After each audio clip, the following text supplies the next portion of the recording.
It was just a careless comment, flung out with a smirk, meant to be cheeky, harmless, maybe even charming. One of those things you say when you're feeling a little bold, a little lighter than usual. I didn't mean it to carry weight. I swear, I didn't mean for it to hurt anyone. But sometimes, all it takes is 7 words to break the spine of everything you thought was solid. It happened on a crisp Friday night. Emily, my closest friend, had just clawed her way out of a painful breakup. She'd been drowning in silence and shadows for weeks. And that night, she just wanted to breathe. She threw together a last-minute plan. Dinner at a cozy little bistro, cocktails under neon lights. Maybe even dancing until our heels hurt. It sounded like a soft rebellion against everything heavy. And I hadn't tasted that kind of freedom in over a year. I needed it more than I knew. Nathan was sprawled on the couch, phone in hand, one leg hanging over the edge. I walked out of the bedroom dressed with more intention than usual. Black jeans that hugged just right. Heels I hadn't worn in months. A swipe of scarlet on my lips. Not for anyone else. Just for me. To feel like I still existed beyond laundry piles and work emails. To feel like me again. He looked up, his brow lifted, a teasing smile tugging at the corner of his mouth. Wow, he said. Someone's looking fancy. Who are you dolled up for? And then, God help me, I said it. Oh, in case I meet someone better. I meant it as a joke. One of those sarcastic one-liners that land with a wink. But his face, his whole being, shifted in an instant. It was so subtle, but it gutted me in hindsight. A flicker of pain crossed his eyes. His smile faded like smoke. He gave a small nod, almost imperceptible, then looked back down at his phone. He muttered something under his breath. I think it was right. And I should have stopped right there. I should have laughed, leaned down, kissed him on the lips and said, I'm kidding, babe. I should have softened it, reassured him. But I didn't. My phone buzzed. Emily was outside. My body was already halfway out the door chasing joy. I bent down, gave him a quick kiss on the cheek and left. Oblivious. Thoughtless. The fracture had already begun. The night was beautiful, loud and messy and full of light. Laughter spilled from our table like wine.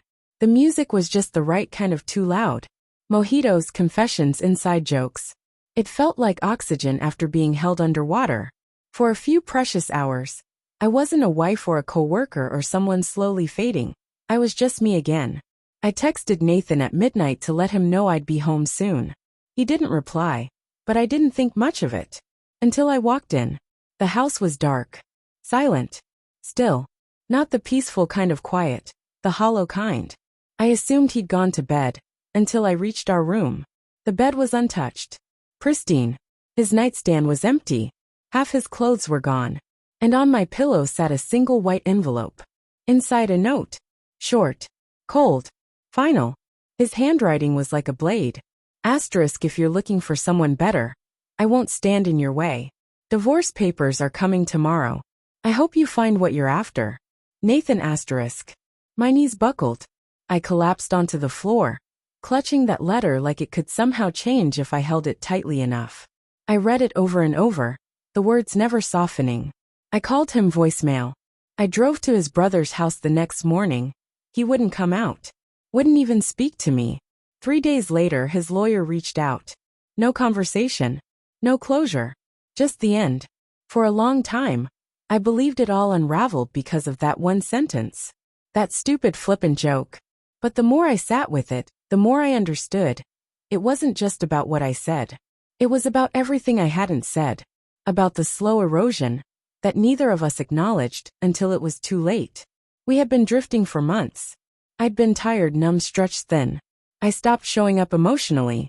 I wrapped myself in sarcasm instead of softness. I didn't say the things that mattered, like how lost I felt, how badly I needed to feel wanted again. And maybe he felt it too. Maybe he was already halfway gone. My joke was just the last crack in the dam. I've replayed that night 1,000 times. What if I'd said, for you, silly, instead? What if I'd stayed home? What if I'd caught the flicker of pain in his eyes and pulled him close instead of walking out the door? But life doesn't hand out do-overs. Only consequences. And mine started with 7 thoughtless words. It's been nearly a year now. Still, sometimes I catch myself looking at our old driveway, half expecting to see his truck. I wonder if he ever lies awake in the dark and reaches for me by instinct. If he ever thinks of the way I used to hum when I cooked, or how I always curled into him like I belonged there. I never wanted anyone else. That joke, those words meant nothing. All I wanted was to feel like we still mattered. But here's what I've learned in the stillness that followed. Words don't have to be true to destroy. And sometimes, the people you love the most won't wait around for you to take them back.